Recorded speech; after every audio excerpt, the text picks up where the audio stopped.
तुटला आयुष्याचा दोरा, ये रवा उगा पसारा।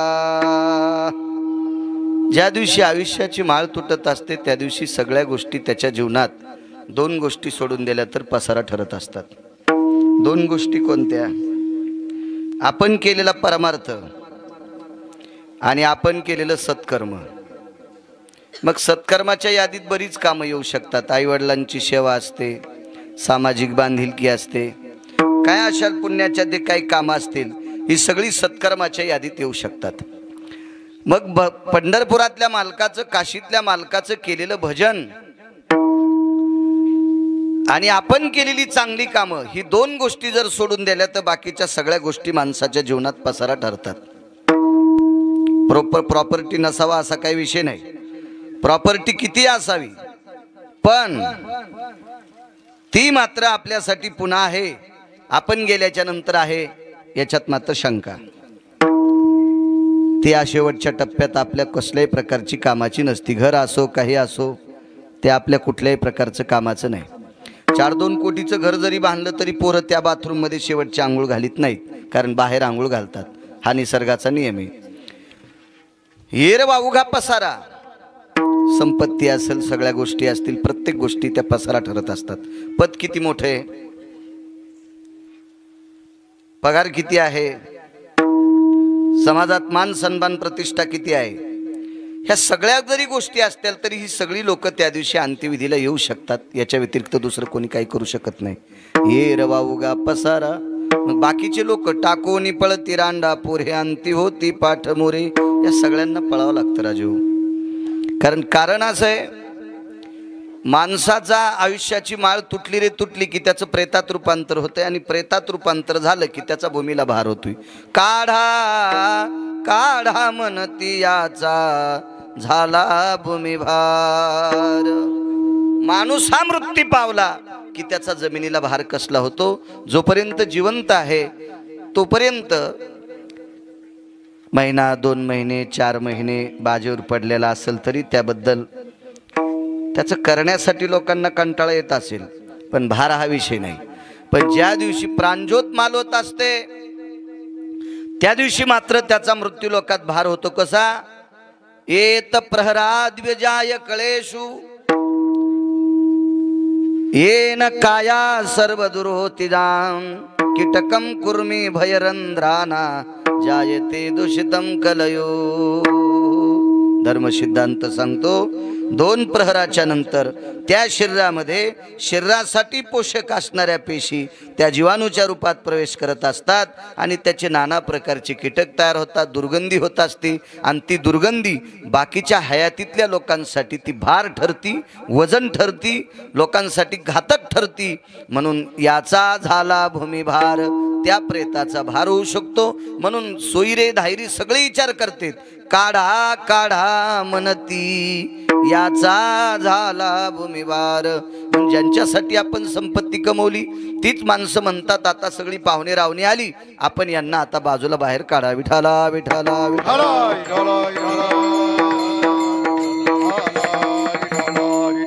सोयरी धायरी संपत्तीचे लोक ही सगळी संपत्ती करत आहेत। आपण कमवलेल्या सगळ्या गोष्टी त्या मोठ्या आनंदात उडवतात, कशात उडवतात तो ज्याचा त्याचा प्रश्न झाला।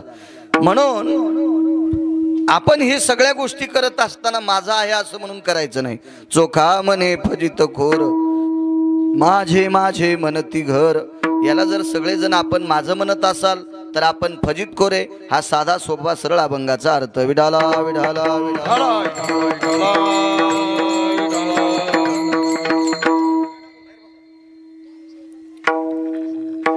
मोठ्या श्रद्धेने, मोठ्या अट्टहासाने, मोठ्या असीम प्रयत्नाने वाढवा आवाज थोडासा, देव चांगलं करेल तुमचं। पुण्यस्मरणाचा कार्यक्रम आहे। वैकुंठवासी स्वर्गीय सर्वांना परिचित असलेले एक व्यक्तिमत्व, एक महान जाज्वल्य जिथं अन्नपूर्णेचं अधिष्ठान आहे, जिथे लक्ष्मीचं अधिष्ठान आहे, असे त्रिधारेचे देव, अशा देवांची ज्यांना सेवा घडली, साधना घडली। कारण ही लोक देवासारखी माणसं म्हणजे पुराणाच्या काही लोकोत्तर व्यक्ती उत्तरात जर बोलायचं झालं तर ती अवलिया संत होती, ती त्यागी लोक होती, ती योगी मुनी जपी तपी अनुरागाच्या यादीतली लोक होती ती. अशा संतांची सेवा आदरणीय वैकुंठवासी काकांना घडली. बऱ्याच वेळेस उकळदला त्यांच्या माध्यमाने मला नरसिंहाच्या मंदिरामध्ये कीर्तन करण्याचा योग फार वेळेस आला आणि तिथल्या मंदिराचं उत्खनन होणं, ते मंदिर जीर्णोद्धार करणं, ते मोठं करणं, त्याचा व्यास, त्या लोकांना एकत्रित आणणं, एवढं मोठं कंपाऊंड घेणं, ती सगळी जागा देवासाठी आरक्षित करून घेणं, बाकीतला तिथला विल्हेवाट टाळणं, हे खूप मोठं योगदान आदरणीय काकांचं होतं.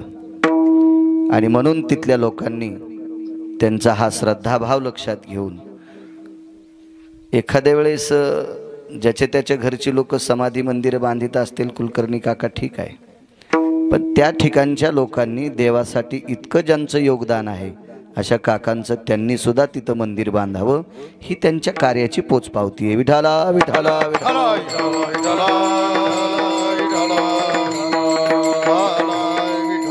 एखाद्या नव्या नव्या ठिकाणी पुन्हा देवांची गादी तयार करणे, तिथले भक्तगण तयार करणे आणि त्या ठिकाणी गादी आराजित करणे, अशी खूप काही कामं काकांच्या जीवनात आहेत. त्या आदरणीय काकांचं आज पुण्यस्मरण आहे.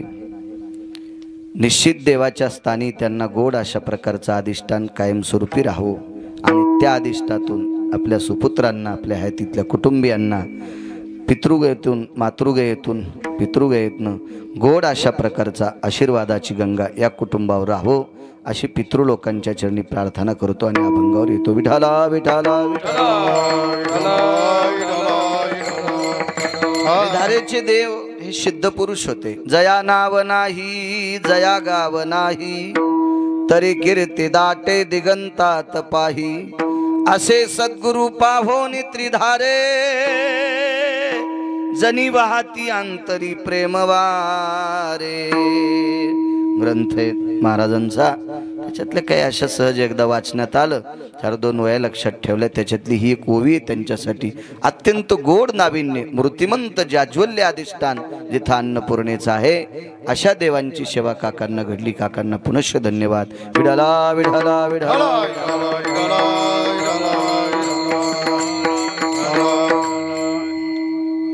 आदरणीय सतीशराव असतील,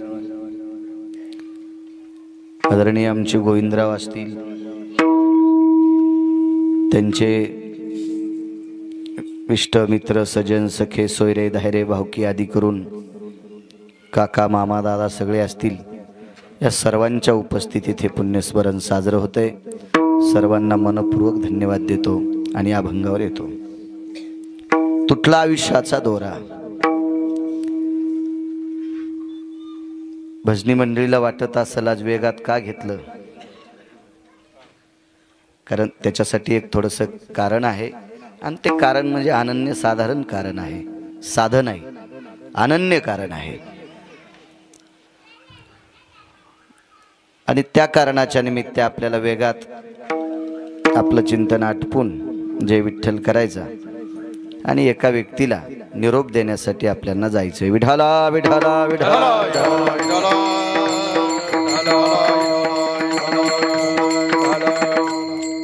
तुटला आयुष्याचा दोरा. कल्पना आहे काही लोकांची,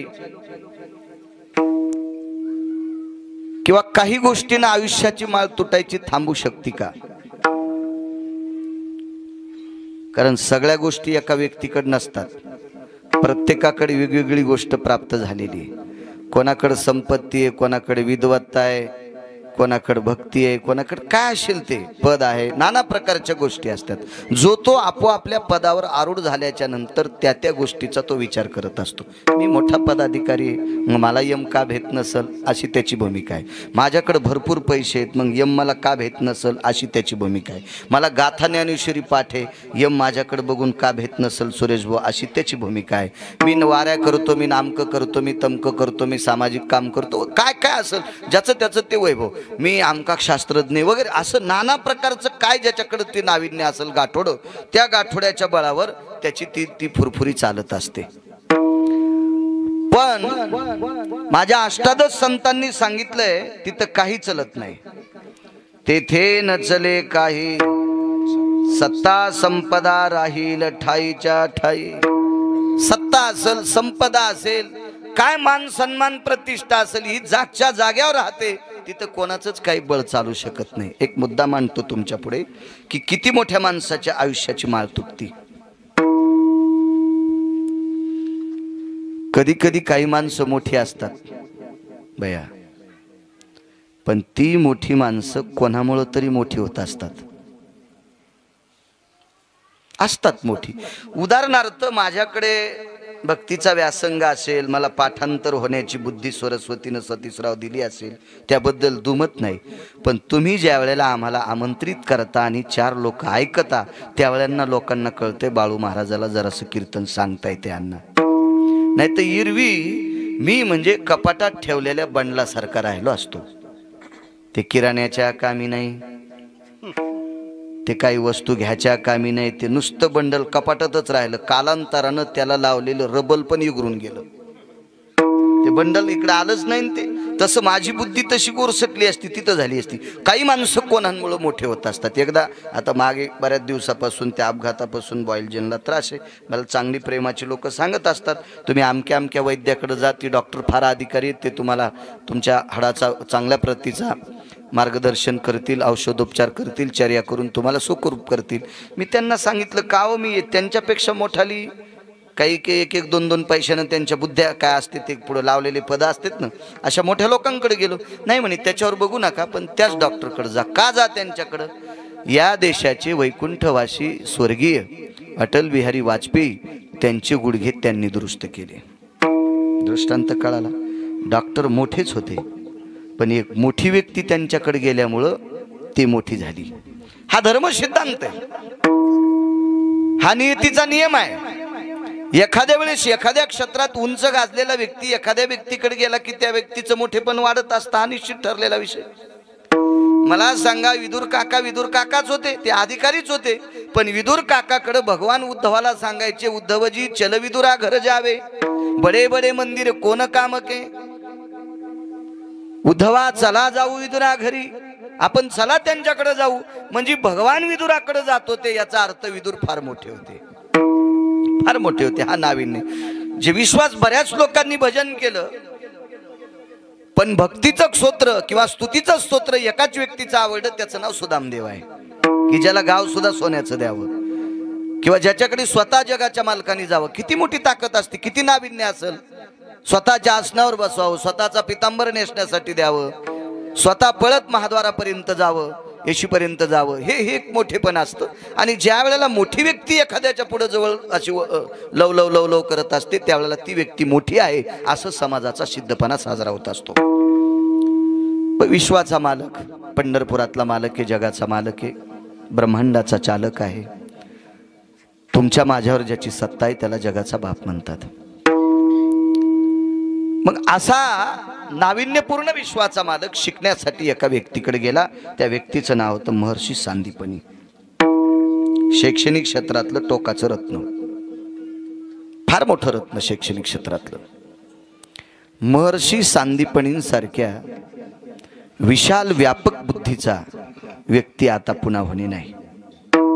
फार मोठी व्यापक बुद्धी. शस्त्रविद्येच्या युद्ध प्रासंगिक कलेसाठी या विश्वात फक्त 3च लोक मोठी झाली.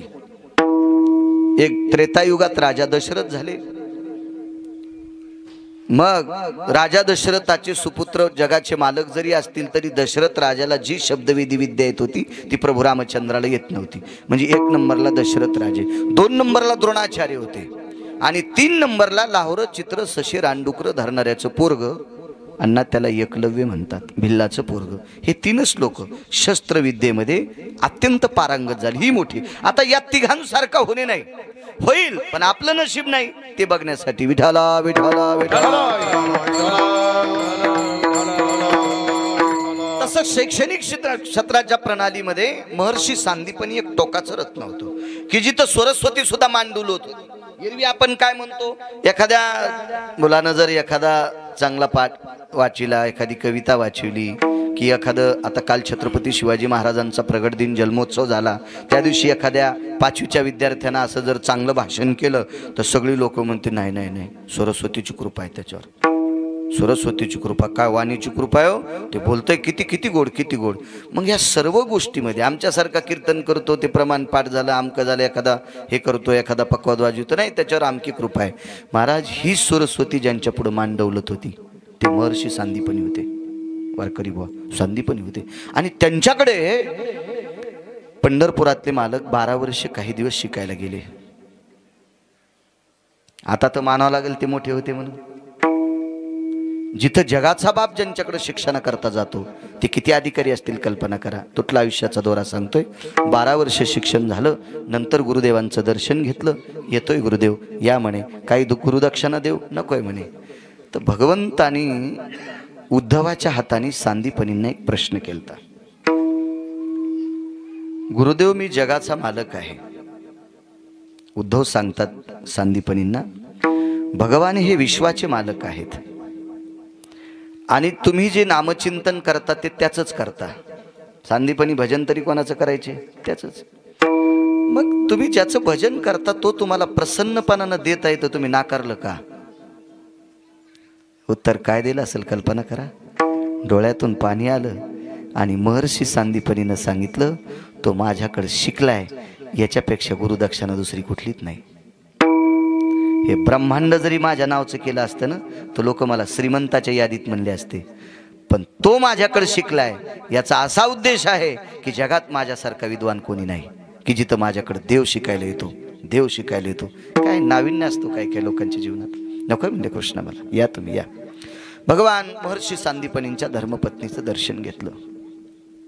सात्विक सदाचारी पुण्यशील माऊली होती।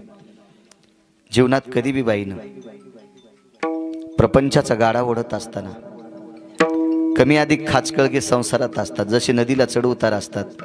जमीन किती भारीची घ्या, पाणी एका कोपऱ्याला वाहतच, मग तिकून लवण होतंय, बराच टाकावं लागती, चर काढावं लागतो, एखाद्या कोपऱ्यात चिबडत, एखादा माथा असतो। सरळ बिस्किटासारखी चौकोपरी जमीन कशी होईल, मी तर शेतकरी आहे। तुम्ही किती जरी करण्याचा प्रयत्न केला तरी पण अर्धा टक्का 2 टक्का कुठंतरी कोपऱ्या कोपऱ्यात लवण चवण होतच असतं। तसं संसारात खाच खळगे असतात आणि हे खाच खळगे बुजून सरळ जर चालता येत असेल तर तिला म्हणायचं पत्नी आणि त्याला म्हणायचं पती। संसार या रथाला पती आणि पत्नी हे 2 रथाची चाकं आहेत।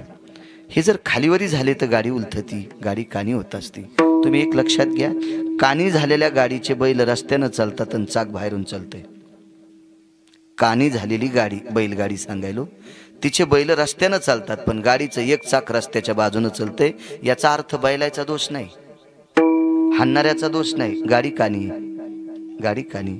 संसारातला एकही व्यक्ती जरी काना झाला तर अख्ख्या संसाराची गाडी नदीत जात असते।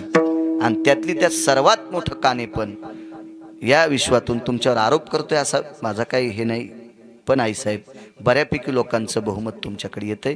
शक्यतो बाईनं स्वतःच्या जिभेतलं विष मालकाच्या कानात कधीच टाकायचं नाही। बाईनं स्वतःच्या जिभेतलं विष मालकाच्या कानात टाकलं की फार मोठा गाडा नदीत जात असतो, फार मोठा गाडा। कधी कधी ह्या गोष्टी लक्षात ठेवायच्या असो। आणि मग संसारात ज्याला पत्नी सात्विक भेटली का त्याच्यासारखा जगात सुखी आणि आनंदी कोणीच नाही। माझ्या देहूतल्या मालकांचं वाक्य, कर्कशे संगती दुःख उदंड फजिती। ज्याच्या जीवनात पत्नी कर्कश आहे का त्याच्याकडे किती अब्जानं कोटीनं खर्व निखर्व पद्म शंखू असू द्या, शंखू असू द्या, शंखू एकावर 18 पूज्य 19 पूज्य म्हणलं की शंखू असतात, तेवढी प्रॉपर्टी असू द्या तरी पण त्याला सुख नाही, सुख नाही। त्याच्यासाठी प्रपंचात शब्द उचलणारी पत्नी असावी, शब्द झलणारी पत्नी असावी, शब्द तुडीनारी नसावा। मानी भ्रताराची बोली, मानी भ्रताराची बोलीन धन्य जगीती माऊली। याचा अर्थ असा नाही की मी बायकांना बोलतोय माणसांनी यांना कसं बी वागावं, असं नाही। माणसाला सुद्धा नियम आहेत, त्याला सुद्धा एक चौकट आहे, त्याला सुद्धा एक पारदर्शकपणा आहे, त्याला सुद्धा काचेसारखा नितळपणा आहे, त्यानं सुद्धा चुका करणं कामा नाही। पण शक्यतो ढोबळ चूक केलेली पुरुषांची लक्षात येत असती, कधी कधी महिलांची चूक इतकी बारीक असती, इतकी बारीक असती की ती सूक्ष्मदर्शकाखाली दिसत नाही. सूक्ष्मदर्शकाच्या एखाद्या यानं जरी पाहिली तरी ती दिसत नाही, मात्र तिचा स्फोट म्हणा, त्याला रिॲक्शन म्हणा, हे मात्र त्याचं तात्काळ जाणवल्या जाते. म्हणून काही काही गोष्टी मार्मज्ञात असल्या पाहिजे. महर्षी सांदीपनींची पत्नी धर्मशील, पुण्यशील, पावन, सात्विक, सदाचारी, विवेक संपन्न होत्या. भगवंतानी दर्शन घेतलं, पाठीवर थाप टाकली. काय करूया? काही नाही म्हणे. आईसाहेब मला जावं लागतंय. जा. माय पाठीवर थाप टाकली. पुन्हा एकदा थाप टाकली. अनिष्टोस्थित मंगला. हा काय ताकद होती बाईच्या हातात. बाईनं सांगितलं, कृष्णा मी तुला आशीर्वाद देते की तू चुका केल्या तरी त्याच्यात यशस्वी ठरशील. मामा तू चुका जरी केल्या तरी यशस्वी ठरशील. देवानं चुका केल्यावर त्याच्या यशस्वीच्या स्वरूपात चुका घडत्याल, यशाच्या पायरीवर त्या चुका ठरत्याल, असा आशीर्वाद द्यायची जिच्यात ताकद आहे ती सांदीपनींची पत्नी. काय हातात पावर असेल राजा होत्या. आणि केल्या चुका 19 चुका घडल्या भगवान परमात्म्याच्या हातानं. पटेल त्या तशा काही उपचुका बऱ्यापैकी आहेत, पण त्याच्यात यश संपादन झालं, अपयश कधीच आलं नाही. दुर्योधनाला मारत असताना चुकीच्या पद्धतीने मारलं, हे नियतीच्या बाहेरचं मारणं होतं. म्हणजे धर्म सिद्धांतामध्ये, वेद सिद्धांतामध्ये, शास्त्र सिद्धांतामध्ये, पुराण सिद्धांतामध्ये, मुनी सिद्धांतामध्ये, ऋषी सिद्धांतामध्ये, योगिक सिद्धांतामध्ये, तपी सिद्धांतामध्ये या लोकांच्या मतात हे मत बसत नव्हतं. कारण दुर्योधनाला कमरेच्या खाली गदा मारणं ही युद्ध प्रणालीची नीती नाही. काम पंढरपुरातल्या मालकानं 100% चुकीचं केलं, तरी पण यशच प्राप्त झालं. बाईचा आशीर्वाद बाईचा. राग आला बलराम दादाला. दादा त्यांचे मोठे भाऊ होते. राग आला, पण दादाला कसं शांत करायचं ते तिच्या आशीर्वादावर दादा शांत झाले. चुक होते काही काही गोष्टी असो. मग ह्या सगळ्या गोष्टीचा आशीर्वाद लागतो. ती बाई इतकी अधिकारी. भगवंतानं सांगितलं, आई साहेब दक्षाना काय देऊ?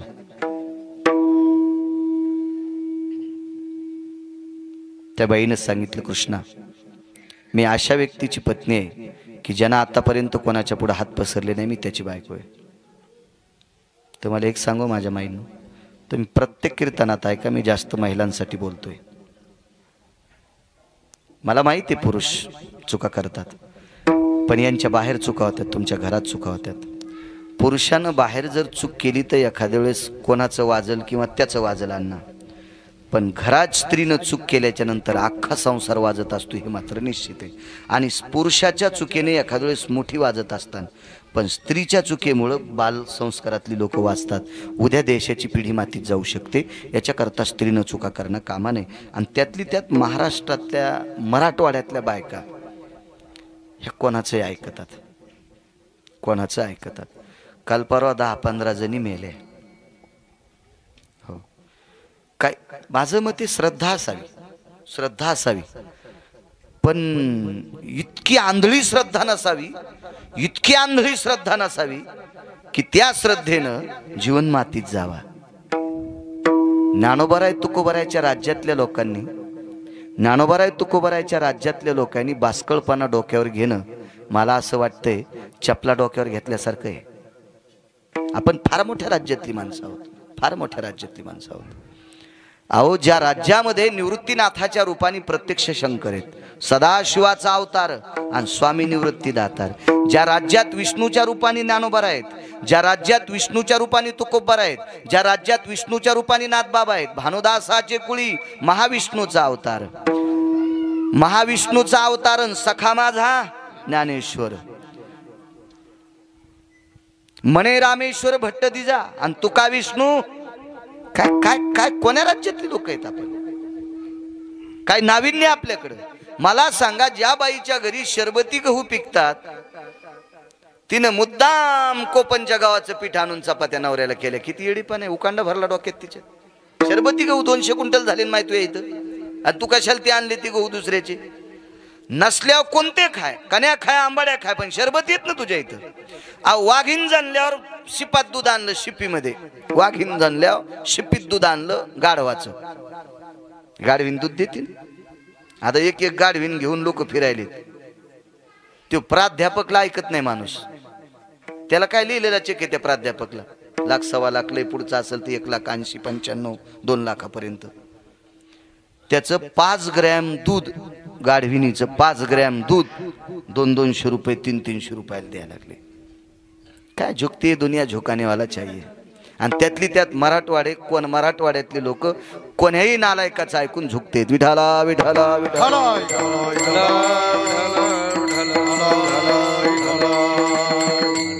वाघीण जनली हो, वाघीण जनली. मग वाघिणीचं दूध जर त्याच्यात चपाती चुरून खात असेल तर गाढविणीचं दूध कशाला प्यायचं वय? मूर्खपणा आहे का नाही? तो शिविनीचं दूध खाल्ल्याच्या नंतर अण्णा शेळीचं दूध कानात टाकल्यावर ऊन राहते म्हणले. अहो शिविनीचं दूध खाल्ल्या ऊन कसं लागन? अहो तेजाबाच्या तेजाला लाजवील इतकं तेच शिवीच्या वाघिणीच्या दुधात आहे. तिथं ऊन काय करणार आहे? सूर्याचं काय करू शकते ऊन? सूर्याच्या उन्हात किती बसल्याच्या नंतर तुमचं धुपन निघन नाही. आणि तेजाबा अंगावर पडल्यावर वरून टाकलं की खालून निघत. पण या तेजाबाला शीतल करण्याची ताकद ज्या दुधात आहे त्याला ऊन लागत असतं वय. काय किती महाराज मेल्यावर सुधरत्यान, किती भागवत ऐकल्यावर सुधरत्यान. मला असं वाटतंय तुम्ही न सुधरणे म्हणजे महाराज सुधरणे. जितके बिमारी वाढतील का तितकं डॉक्टराचं चलत आहे. तुमचं नाही दुखल्यावर डॉक्टरनं काय शाळा सांभाळायच्या का? तुमचं दुखणं म्हणजे डॉक्टरचं वाढणं का नाही भया? हाच नियम झाला का नाही?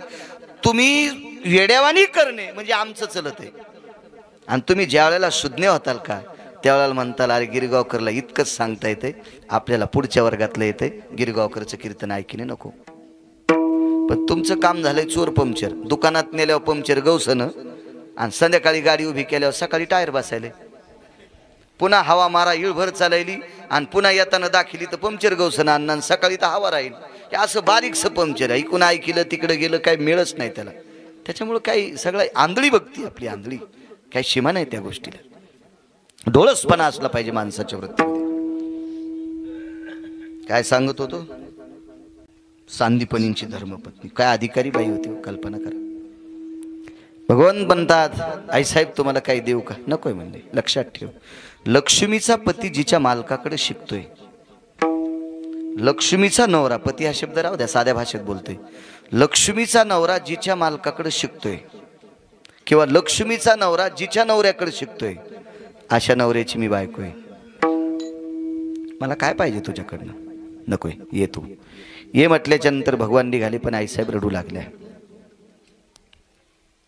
भगवंताच्या लक्षात आलं गुरुदेवांनी मागितलं नाही याच्याकरता आईसाहेब मागत नाहीत, पण आईसाहेबाला काहीतरी मागायचंय पण आपलं नाव जाईल याच्याकरता त्या मागत नव्हते. कधी कधी प्रतिष्ठेचा प्रश्न असतो. हो,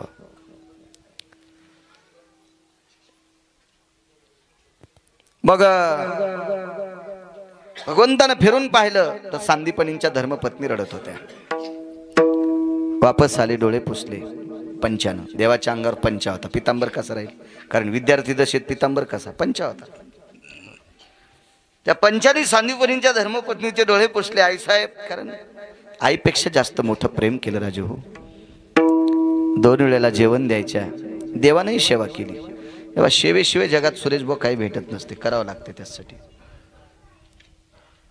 एखादा व्यक्ती एखाद्या सत्तेवर आरूढ होत असेल त्याला 2 कारणं असतात. एक त्याचं प्रारब्ध असते आणि दुसरी त्याची सेवा असते. मग एक तर प्रारब्ध घेऊन यावं, अन्यथा आपली सेवा चांगली असावी. बसा महाराज, घ्या घ्या टाळ घ्या, उभे राहा. एक तर नशीब घेऊन यावं, अन्यथा आपलं कर्म गोड असावं. नशीब घेऊन आलेली माणसं, माझ्या जीवनात मी 5-50 कुत्रे पाहिले असतील अण्णा विमानात फिरलेले. 5-50 कुत्रे. परवाला एक आमचा मित्र म्हणला मी 4-5 दिवस विमानानं फिरलो. मी म्हणलं काय मोठाडपणा सांगायला तू? अरे तू ज्ञानोबर आहे, तू कोबरायचं वारकरी, तू या टपराच्या विमानात फिरला आणि तू गिरगावकराला सांगायला? अरे माझ्या मित्राचे कितीतरी कुत्रे विमानात, कितीतरी कुत्रे विमानात. परवाला 1,18,000चं कुत्र मलेशियाहून आणले मित्रांना आमच्या, मलेशियाहून आणले. आणि ती त्याचं तिकीट काढावं लागतं ना वाटते. कुठलाही जीव तसा आणता येत नसतो बिना पैशाचा. मग विचार करा बरं किती नशिबवान कुत्रा असेल ते. आणि 92 एकर जमीन कमिली त्या आमच्या मित्राच्या वडिलांना. त्यानं विमान चित्रात पण पाहिलं नाही. आणि त्याच्या पोरानं कुत्र मलेशियातून भारतात विमानात आणलं. मग सांगा 92 एकर कमीनारा नशिबवान का त्याच्या पोरानं आणलेलं कुत्र नशिबवान? प्रारब्ध घेऊन यायचं. प्रारब्ध सर्वात मोठं आहे ना. नशीब लय मोठं आहे सुरेश भाऊ. नशिबासारखं जगात कुठलंच मोठं नाही. ललाटीचे लिहिले नपुषे काही केले, अन्नमान धन हे तो प्रारब्ध आधीन. तुम्हाला एक सांगतो, एकदा बैल जोड घेतला मी, नादे शेतीचा बैल जोड घेतला. चांगला जोड होता, मस्त जोरदार जोड होता. पैसे गिशे भरपूर दिले होते बी जवळ कीर्तनाचे. माणसानं खरं सांगावं आहे का नाही, होते पण अन्न भरपूर. इतका जोड चांगला, इतका जोड चांगला. पण एक बैल जरा पाय फिरून टाकायचा. एक पाय त्याचा कधी मधी फिरायचा, नेमकं कापसाचं झाड पायाखाली जायचं. अरे म्हणलं हे कामाचं नाही. ते काढून टाकला, दुसरा घेतला. अख्खं गाव बैल पाहायला आलतं. म्हणजे ज्याला बैल कळते ते, हो, ज्यांना बैल कळते ते. बैल येत नसते, वाक्य कळालं? ज्याला बैल कळते ते बैल पाहायला येत असते, बैल येत नसते. हो, मग आले बैल चांगले, बैल चांगले, बैल चांगले. आमच्या घरातली एक म्हणली, काय बैल येत, काय बैल नशिबवान आहेत, महाराजाच्या घरी आलेत. अरे म्हणले शब्द वापस घेतो, तू चोंबळ्या का पाहण्याला?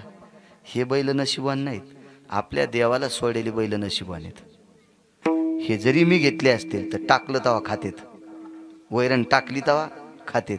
देवाला सोडलेले डांभ्यातले कंस आणतात. कोणते बैल नशिबवान? देवाला सोडलेले कठाळे बैल जरी असतील तरी नशिबवान आहेत ना ते.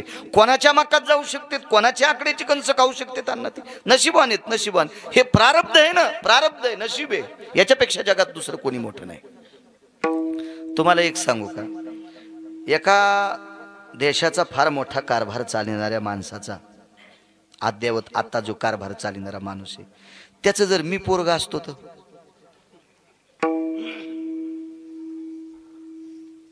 मी तुमच्या गावात यालो म्हणून मुंबईपासून रस्ते चेक झाले असते. मी ज्या गाडीत बसून आलो ती गाडी जर उंच असती तर वरून जाणाऱ्या लाईटा तुटल्या असत्या. त्या माणसाचं पोरगं आलंय, ही लाईट फाईट तोडून घ्या वरच्या, तुटल्यान काही वेळेस लाईना झाला असतं का नाही? आहे का आपल्या हातात ते? नाही. हो वाटत नाही का? नाही, पण प्रारब्ध लागन ना, प्रारब्ध लागन, प्रारब्ध.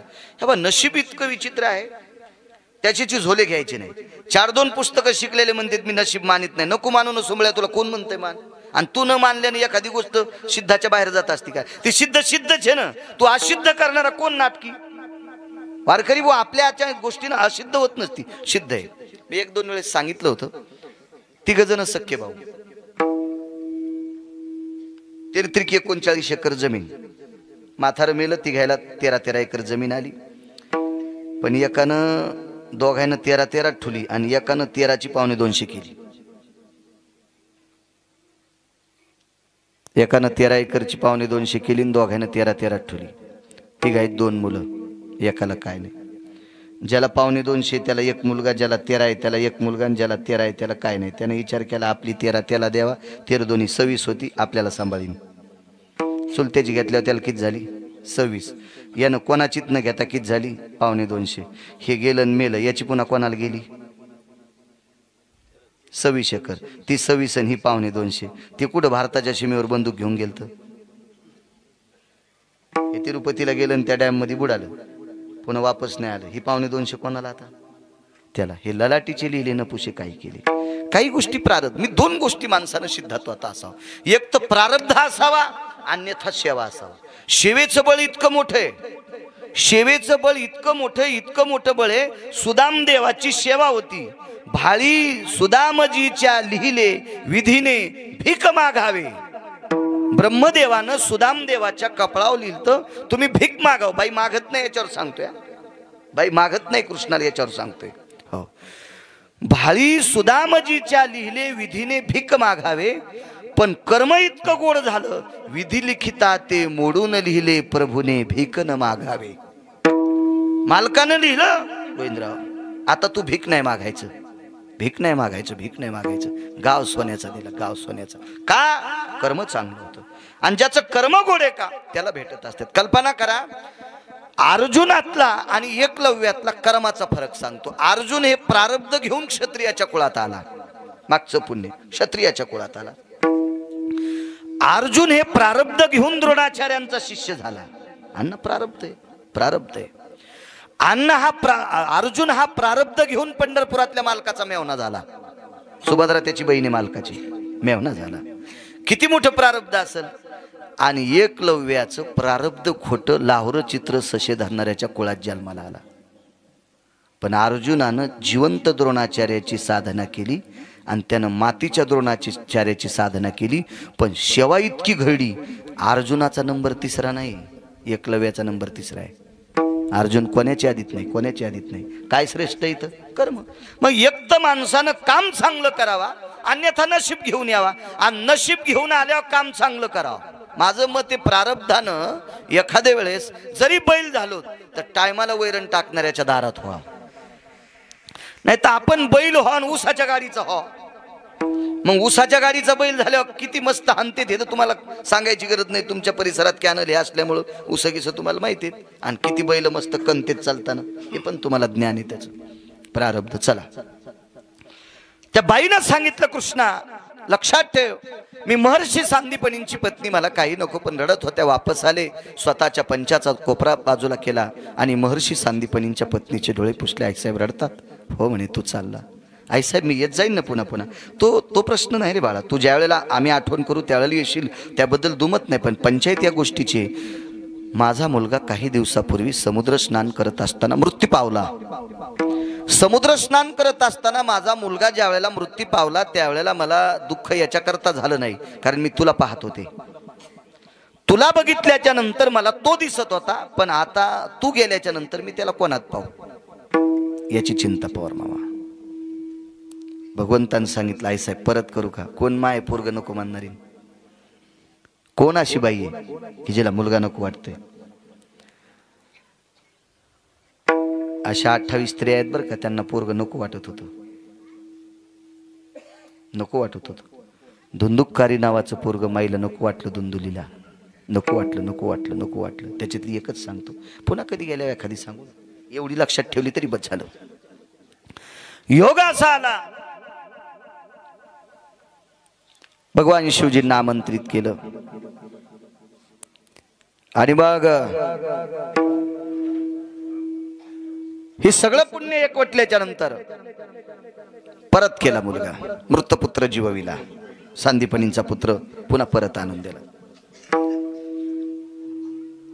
पुण्य होतं, सात्विकता होती, कर्म होतं. काय असेल ते देवाला आपलं टोक तिथपर्यंत बुद्धी पुरत नाही. पण कालांतरानं भगवंत द्वारकेमध्ये अधिष्ठित झाले. पांडवांचा संसार थाटला आणि एके दिवशी निरोप आला, महर्षी सांदीपनींचा पुत्र गेला. अंत्यविधीला जाता नाही आलं, पण अस्थी संचयाला गेले. आपण त्याला राग भरणे, राग सावडणे असं म्हणतो. त्याला गेले. त्या ठिकाणी ज्या वेळेला भगवान गेल्याच्या नंतर राखेला हात लावला, बाजूला बसले. खरं तर राख पवित्र असते बरं का, प्रेत पवित्र नसते, राख पवित्र असते. तुका म्हणे रक्षा झाली आपे आप आणि उजळला दीप गुरु कृपे. म्हणून तुमच्या माझ्यासारख्याने राखाला हात लावल्यावर तिच्यावर गोमूत्र आणि गाईचं दूध टाकीत असते. राख ते एकदा अग्निरूप झालं की ते पवित्र होत असते. आपण हात लावतो म्हणून अपवित्र आहे ते. आपण हात लावतो याच्याकरता अपवित्र आहे. आपल्याकडे बऱ्यापैकी असे काही काही नियम जे शास्त्राला, वेदाला, पुराणाला मान्य नाहीत, ते आपण करतो. ते करतो आपण. प्रेत फिरवायची वस्तू नाही. प्रेत फिरवायची वस्तू नाही. उदाहरणार्थ जर आपल्या इकडे जर मृत्यू पावलेला माणूस माजलगावच्या तिकडे जर नेऊन माती करायची असेल तर शास्त्र त्याला निषेध म्हणते. प्रेतानं गंगा कधीच ओलांडायची नाही, असा धर्माचा सिद्धांत आहे, पुराणाचा सिद्धांत आहे, कर्मकांडाचा सिद्धांत आहे. काय नसतं आपल्याला, कुठलं काही माहिती नसती, काय नसती. कोणी यानं सांगावं, त्यानं हे केलेलं, ते केलेलं, तिथं पवित्र, इथं पवित्र, इथं अपवित्र, हे कोणीतरी सांगायचं छटाकभर साखरे घेणाऱ्यानं, म्हणजे बारीकशा बुद्धिवाल्यानं. त्यांचं सांगून आपण ऐकायचं, हे मूर्खपणाचं टोक आहे. काही भाकडवाद ऐकिनं हे सुद्धा मूर्खपणाचं टोक आहे.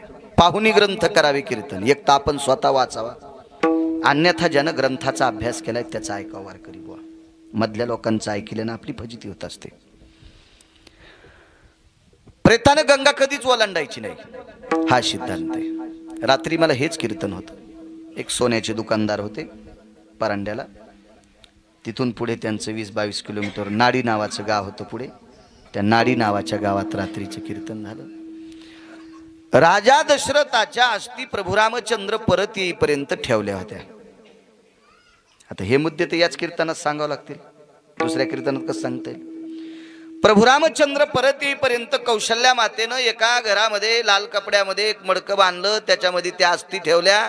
प्रभू रामचंद्र परत आल्याच्या नंतर प्रभू रामचंद्र, लक्ष्मण, भरत, शत्रुघ्न, सीता, उर्मिला, श्रुतकीर्ती, मांडवी या 8 जणांच्या हातानं ती राख शरयूमध्ये विसर्जित केली. मागच्या त्या लॉकडाऊनमध्ये एका पाहुण्यांकडे साखरपुड्याला गेलोत. त्यावेळेला बऱ्यापैकी फिरता आलं मला जरा बाकीच्या सामाजिक कामात. आता नाही, आता कीर्तनामुळे नाही जाता येत कोणाच्या लग्नाला. मग गेलोत, बसलोत एका घरी चहा घ्यायला बोलिलं. पहिला प्रश्न, मामांच्या अस्थी भीतीत 7 वर्ष झालं ठुल्यात. म्हणजे मामा म्हणजे तिचे सासरे. भिंतीला एक देवळी होती आणि त्या देवळीत हाडं ठुले आणि देवळी लिपून घेतली आणि 7-7.5 वर्ष झालं आणि ते काय नेताच राहिल्या. हरिद्वारला न्याच्यात म्हणून ठुल्यात. मी म्हणलं बाई काय तुमच्या मामाचं पुण्य असेल तर हरिद्वारची गंगा तुमच्या घरात येईल ना. जरा जवळचे पाहुणे होते. मी म्हणलं तुमच्या आणि मामांच्या सोबतच असते नेवा हरिद्वारला, डबल तिकिटाचा खर्च कशाला करायचा तुमच्या आणि मामांच्या. अण्णा तो निषेध आहे. अस्थी घरात ठेवायची वस्तू नाही. त्या का पैसा आहे, ते का सोनं आहे, का ते धान्य आहे, का ते द्रव्य आहे गोविंदबुवा, काही नाही. अस्थी घरात ठेवायची वस्तू नाही. चुके ती ठेवायचीच असेल. आपला श्रद्धा आहे आपल्याला हरिद्वार, ऋषिकेश, बद्री, कुठं मातृगया, पितृगया कुठं जर न्यायची असेल तर त्याच्यासाठी आयनाचा भेद सांगितला. उत्तरायनो दक्षिणायनो एकमायन भेदायाम अस्ति विसर्जितस्ततेवचा. एका आयनाच्या दक्षिणायत न्या किंवा उत्तरायणात न्या, तुम्ही 20 आयन त्याच्याहून जाऊ देता. हे कसं शक्य आहे? 6 महिन्याचं एक आयन असतं. किती वर्ष ठेवता? ही काय आपल्या मनाची जहागिरी आहे का काय? असं आपण करीत राहतो. आपल्याकडे दुसरी एक पद्धत आहे बघा. आपल्याकडे माणूस मृत्यू पावला की लोक पाणी पाजायला मसन वाटत, देवाला दर्शनाला रांग धरतात, अशीच धरतात. नाही पाजतायत बाकीच्यांना पाणी. पण काय होतं अण्णा, लोकायला वाटतं अण्णा भावकीचे त्यानं पाणी पाजलं नाही. होय सतीशराव, जवळची भावकी बाबा पण त्यानं ते बेल घेऊन पाणी पाजलं नाही. अशी एक भावना दुखवल्या जाती म्हणून पाजतात. पण चुकीच्या गोष्टी आहेत. कोणीही कोणाला मशानभूमीत पाणी पाजू नये. ते त्याच्यासाठी पोषक नाही, ते पात्रात नाही, ते शास्त्रात बसत नाही, ते पुराणात बसत नाही. हा नाही त्याला पाजा ते मग मला गळे ठकीत विचारा ना तुम्ही. तुमचं असं असतंय तोंडाला साबण लावल्यावर शास्त्र सांगा. हो सर आडमुटच कारभार नाही. हे महाभारतातला भीमच आपल्यासाठी विठाला विठाला विठाला विठाला.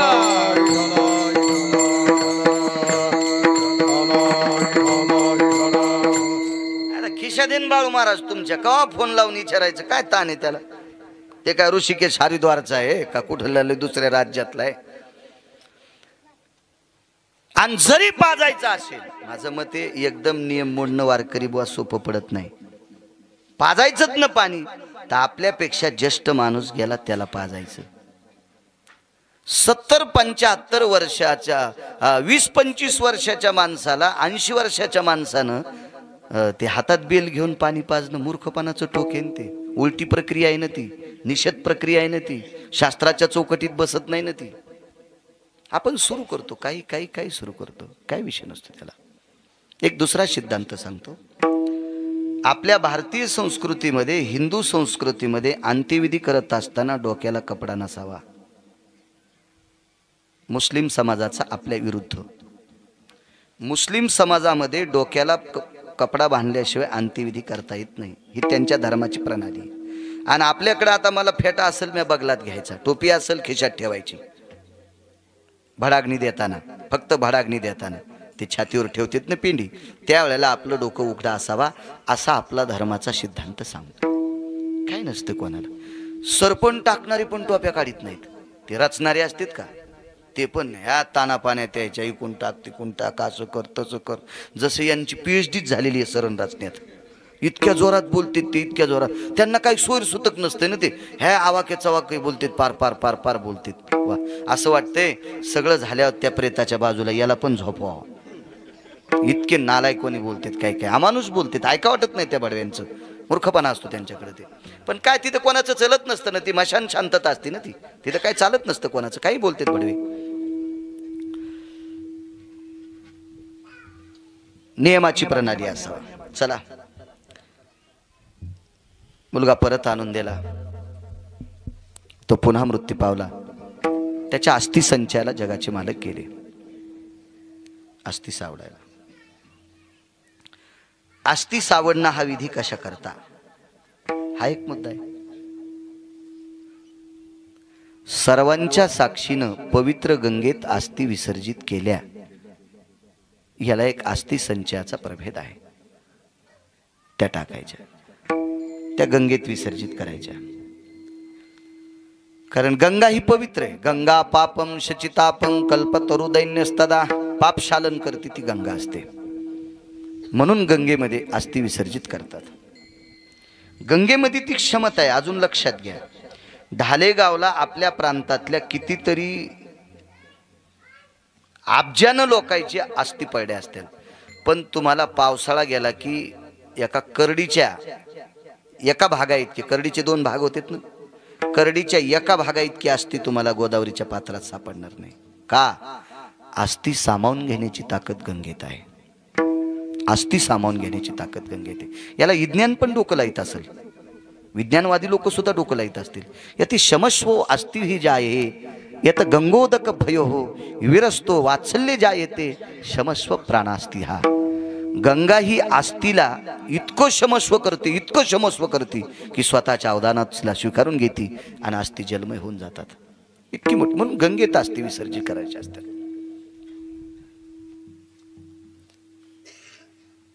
आपल्याकडे पुन्हा एक नियम असतो. जे गाडग्यात पाणी तापवलं होतं ना शेवटची आंघोळ घालायला, आज हेच सांगतो 2-4 गोष्टी.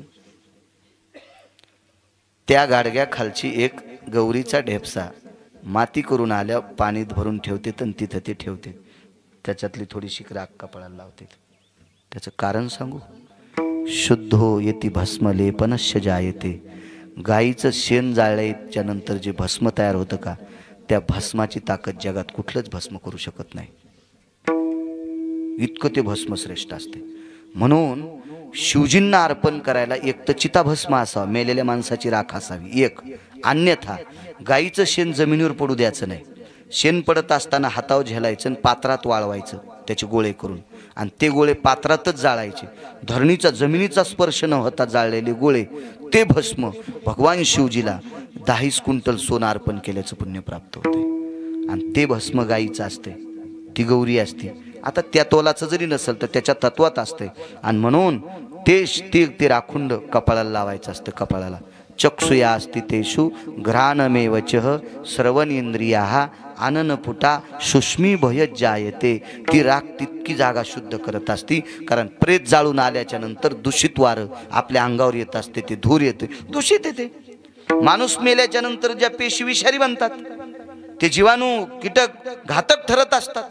म्हणून तर काही काही आजार झाल्यावर डॉक्टर बांधून देत होते, आता घरी गेल्यावर सोडू नका. हे फक्त कोरोनाचंच नाही, याच्या आधी पण अशा पद्धती होत्या.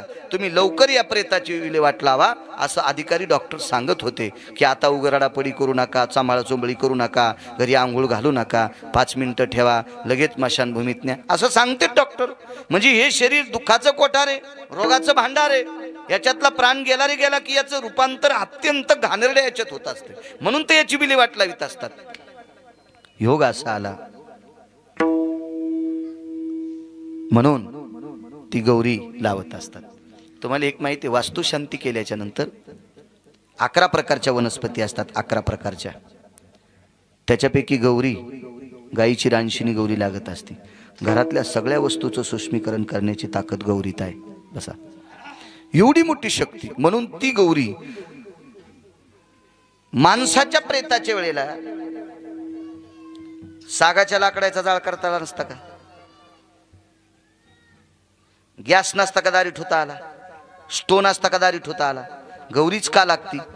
मुंबईला सुद्धा गौऱ्याच, दिल्लीला सुद्धा गौऱ्याच असत्यान काय एखाद्या कॉलनीत म्हशी असत्या काय एखाद्या कॉलनीत गाई, पण त्या इकत पाचका होत नाही, पण गौऱ्या घेणार आणि त्याच्यावरच ते पाणी गरम करणार.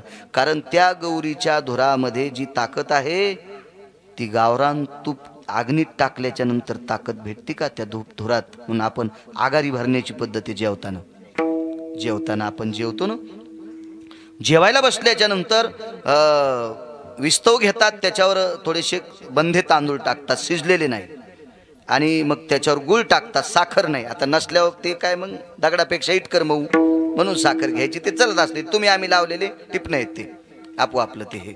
आणि मग त्याच्यावर ते नागिनीचा पान असं कधी कधी चुरगाळायचं, पण ते पितृपंधरवाड्यात असते, एरवी नाही.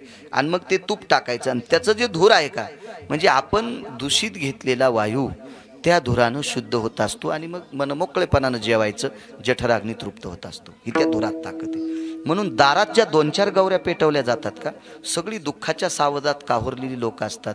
कधी कधी कोणी आता अंत्यविधीला जायचं म्हणलं, आंघोळ कशाला करील, आलेला असतो.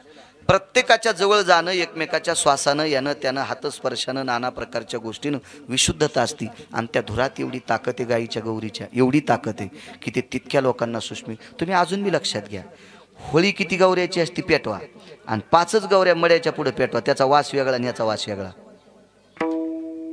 कधी बी तुम्ही याच्यानंतर कधी डोक्यात आणायचं तासा, मग तुम्हाला कळन गिरगावकर काय सांगत होता. येते प्रेता संस्कारे हे वैशान्यरोस्त तेवाच्या गोमुधज्जा येते तत्रहा यज्जा येते होलिका ती प्रिया. 50 पोते गौऱ्या होळीला टाका, त्याचा धूर वेगळा, आणि 5च गौऱ्या प्रेताच्या समोर त्या दारात पेटवा, त्याच्या धुराचा जो सुगंध असतोय त्याचा तो वेगळा. ते काय नाविन्य असेल, त्याच्यात काय असेल, मी काय तो तितक्या पुढे पोचलेला व्यक्ती नाही. मी सामान्य तुमच्यातला एक थोडेसे 4-2 पुस्तकं वाचणारा, तुमच्या समोर बसून प्रवचन कीर्तन सांगणारा व्यक्ती. मी काय फार असा तत्वज्ञानी नाही. विठाला विठाला विठाला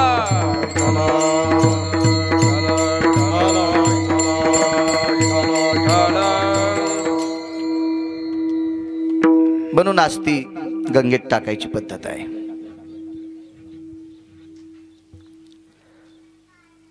योगासाला अस्थिला हात लावला आईनं, आईचे डोळे पाझरले, गुडघे टेकले मशानभूमीमध्ये, दोन्ही हात आपल्या मुलाच्या राखेच्या ढिगलात येत. तिच्या शुद्धांत कर्णाने वात्सल्याने राख आर्द्रतेत आली, ओली झाली, आणि राख अशी हातावर घेतली, आवाज दिला, कन्या, ए कन्या. जी आईसाहेब जी म्हणत होता विटेवरचा मालक, जी म्हणत होता.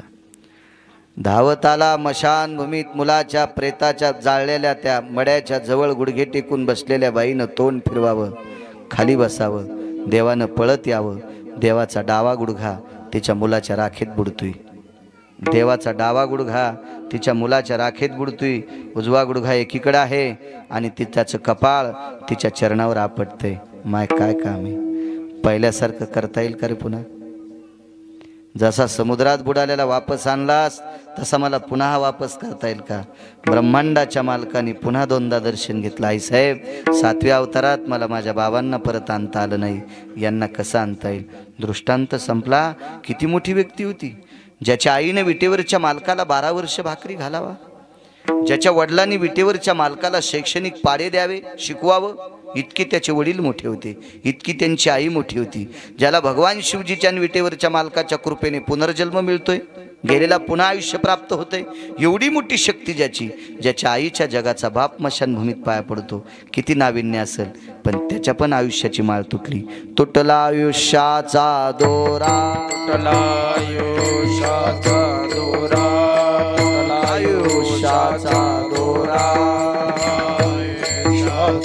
पसारा येरवाऊगा पसारा, येरवाऊगा पसारा, येरवाऊगा पसारा, येरवाऊगा पसारा, येरवाऊगा पसारा. तुटला आयुष्याचा, तुटला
सांदीपणी,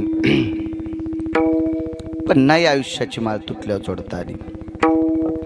आपल्याकडे 34 महिला येतात, त्यांना नायिका म्हणतात, आणि 5 महिला आहेत त्यांना पतिव्रता म्हणतात. नायिकेपेक्षा पतिव्रता मोठी की पतिव्रतेपेक्षा नायिका मोठी?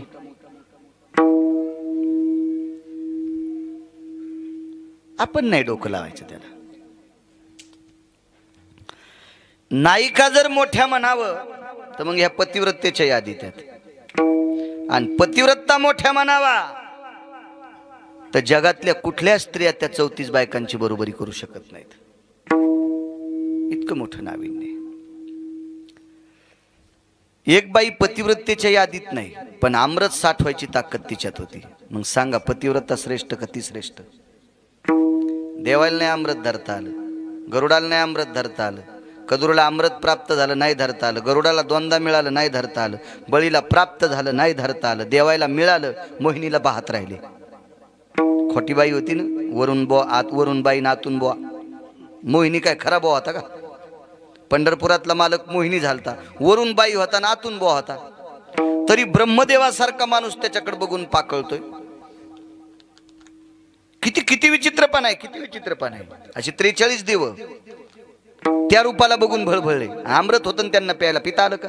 ते तिलाच पाहत राहिले. तरी देवानं सांगितलं, ऐका रे ऐका, मी खोटी बाई आहे, आतून बोआ आहे, मी साडी घातलेला बोआ आहे, मी बाई दिसतोय तुम्हाला पण आतून बोआ आहे. कुठं ऐकले कोणी?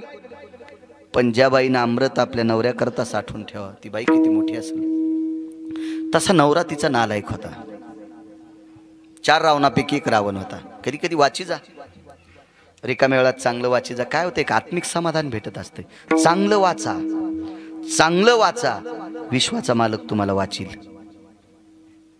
काही नाही वाचायचं, काही वाचण्यात आनंद नाही अण्णा. हे उग तुम्हाला एक सांगू का, पेपर हा किती वाचावा आणि कशा करता वाचावा याचं मर्मत नाही. काही काही गोष्टी पेपर मधल्या अशा आहेत की त्या तुम्ही वाचिल्याच्या नंतर त्या दुरुस्त करू शकत नाहीत, आणि त्याला काहीच तुम्ही तोंड देऊ शकत नाहीत. उलट तितक्या वेळापुरती तुमची मेमरी चलबिचलित होत असते. फार दिशा अपघात पाहिला, अरे बापरे, आज एका कुटुंबातले 4 माणसं गेलेत. पेपरवर पाहिलं, मी नाव्याची तर होतो, ते लगेच एक जण दुसरा सांगू लागला, मला आयतच पाठ झालं. ते दाढी करायला गेलो तिथं ते दुसरं, अरे बापरे म्हणलं. म्हणजे विचार करा, ते वाचिल्याच्या बरं त्याला सायकल नाही, फायकल नाही, काय नाही, जीव वाचवायला ते झाली की नाही तितक्या वेळापुरती त्याची. काही गोष्टी तुम्ही जितकं दूषित पाहता का तितकं तुमचे विचार दूषित होत असतात. ठीक आहे, राजकारणी असेल, विलक्षण परेड असेल, इकडं कोण निवडून आलं, तिकडे किती पडले, तिकडे किती गेले, इकडे किती वावले, तितक्या पुरता त्यानं पेपर पाहा. काही गोष्टी ठीक आहेत. काही माणसं इतका पेपर वाचितेत, इतका पेपर वाचितेत की त्याला वाटतं याच्यातलं एखादं अक्षर जर वाचायचं ठुलं तर आपले पूर्वज नरकाला जातात का काय. 2-2 महिन्याला काच बदलायलीत काय काय, इतके पेपर वाचितेत. काय त्याच्यात ते पेपरामध्ये तुम्हाला? बरं ठीक आहे, देशाच्या काही गोष्टी त्याच्यात दिल्या असतील तरी तुम्हाला त्याचे काय कुठं न्याय मिळालेत, आणि ते काय त्या कागदात भेटणार आहे? काही काही वाचतात माणसं. अरे विश्वात असं काही वाचायचं आहे की ते वाचिल्याच्या नंतर आपल्याला जगाचा मालक वाचवेल. इतकं मोठं नाविन्य. बाकीचं वाचिल्याच्या नंतर सामाजिक बांधिलकी जोपासता येते, आणि नुसते पुष्कतक वाचिल्याच्या नंतर एखादं पद मिळू शकते. माझ्या जीवनात 5 कलेक्टर आले, म्हणजे भेटी गाठीचा योग आला. फारसं लग्न, फार जवळीकता त्यांची. मला काही गरज पडली नाही बिचारायला काम सांगायची. आपलं काम पंढरपुरातला करायला आणि कशाला खालच्याला सांगायचं, आणि काही गरजच पडली नाही ना. मला सांगा, आपले डोळेच दुखणं, डॉक्टरकडे कशाला जायचं? काही गरज नाही. संन्याशान लुगड्याचा भाव करायचा नाही, बायकोच नाही त्याला, त्यानं कशाला लुगड्याचा भाव करायचा? चुकीच्या गोष्टी आहेत ना ते. पण माझ्या जीवनात मी सहज विचारायचं, का हो ते मागे एकदा असं तुमच्या जिल्ह्यात झालं तर त्याला तुम्ही कसं निवारण केलं? ते म्हणले, महाराज मी दिल्लीला क्लास केले, आणि दिल्लीला क्लास केल्याच्या नंतर कलेक्टरची परीक्षा पास झालो, पण एवढी एवढी जनावरं अतिवृष्टीत वाहून गेले, ते आमच्या पाठात शिकलं नव्हतं. ते मला तिथला ग्रामसेवक, तिथला तलाठी, जिल्हा परिषदचे काही लोक, काही या सगळ्या लोकांची मीटिंग लावली. मग त्यानं सांगितलं हे कोणी खेड्यात शिकलेलं, कोणी वड्याचं पाणी पेलेलं, कोणी कुठं शिकलेलं, त्याला त्यांनी त्या आपत्तीवर निवारण करण्याची ताकद त्या ह्याच्यात होती. फक्त शिक्कामोर्तब आमचं. दिल्लीला क्लास करून शिकलेलं त्याला इकडे प्रापंचिक बांधील की काय करणार आहेत खालच्या, त्याला काय लक्षात येणार आहे? त्याला कलेक्टर असेल, मी वाईट म्हणतो असा विषय नाही, पण त्याला बाकीचं काय करणार भैया, काय कळू शकतं त्याला?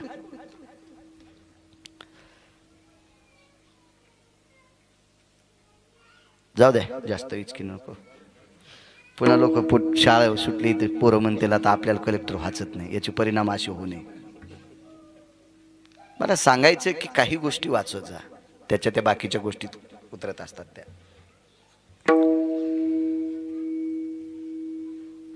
चंद्रसेना नावाची स्त्री, हिने अमृत साठवलं आणि चंद्र सूर्याला स्वतः प्रत्यक्ष सांगितलं, ए दिनपती, ए निशापती. निशापती म्हणजे चंद्र, दिनपती म्हणजे सूर्य. तेजो कांती भय भास्करो दिनपती निशापती भय व्याप्तिर्जन्य कृत्रहा ममम ललाटम प्रपटले कुमकुमम आर्जितम तम जायते सर्वानाम चिरकाल संस्थितः.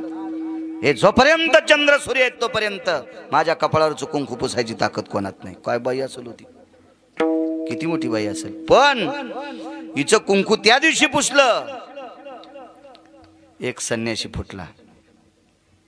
एका संन्याशानं चूक केली, त्या संन्याशाचं नाव मारुतीराय. हो, ते भुंगे मारले. चला असू द्या. बाई किती अधिकारी होती सांगतो तुम्हाला. ज्या संन्याशाने भुंगे मारले त्याला शाप द्याला, ही शेपटी तुला राहणार नाही. रामेश्वरला शेपटी नाही मारुतीरायला. आणि ज्या पायाच्या अंगठ्यानं पंढरपुरातल्या मालकाने तिचा पलंग मोडला, तिनं शाप द्याला, याच अंगठ्याला बाण लागन तू जाशील. भिल्ले विंधिले शारंधर. काय बाईची ताकद असेल वारकरी बुवा. शाप द्याल्यावर देव त्या तिथीला मरतो हा शब्द ऐकायला बरा वाटत नाही, पण दुसरा सांगू कोणता? देवाला इहलोकातली यात्रा सोडावं लागते त्या बाईच्या म्हणण्यानुसार. महाराज विश्वातला एक नंबरचा संन्यासी, बुद्धिमतान वरिष्ठम, त्याच्यासारखा निष्कलंक कोणी जीवन जगलेला माणूस नाही, पण त्याला बिना शेपटीचं रामेश्वरला राहावं लागतंय. काय बाई असेल, पण त्या बाई अमृत नवऱ्यासाठी प्राप्ती स्थापित केलं. इतकी बाई जगात आधिपत्यात, ती 34 नायकीपैकी एक चंद्रसेना. तिच्या सुद्धा आयुष्याची माळ तुटली, तुटला आयुष्याचा दोरा. किती मोठी अधिकारी बाई होती. या 34 पैकी गांधारी एक बघा.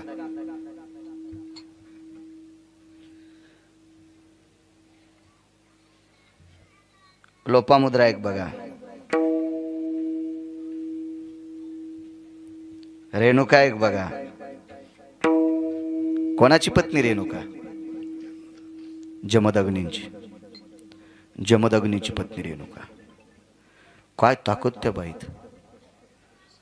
स्नानाला गेल्याच्या नंतर ती तांब्यात पाणी आणत नव्हती. स्नान आटपलं, गंगेच्या पात्रात पहाटेच्या सूर्योदयाच्या अगोदर स्नान करायचं, अंधारात पातळ नेसायचं, दुसरं पातळ पिळायचं, खांद्यावर टाकायचं आणि नेसलेल्या पदराचा वटी पदर पाण्यात घालायचा आणि वटीत पाणी आणायचं. वटीत पाणी आणायचं आणि त्या पाण्यानं मालकाचे पाय धुवायचे. असेल का ताकद कोणाची? 34 नायकीपैकी ती एक येते. एवढी मोठी शक्ती.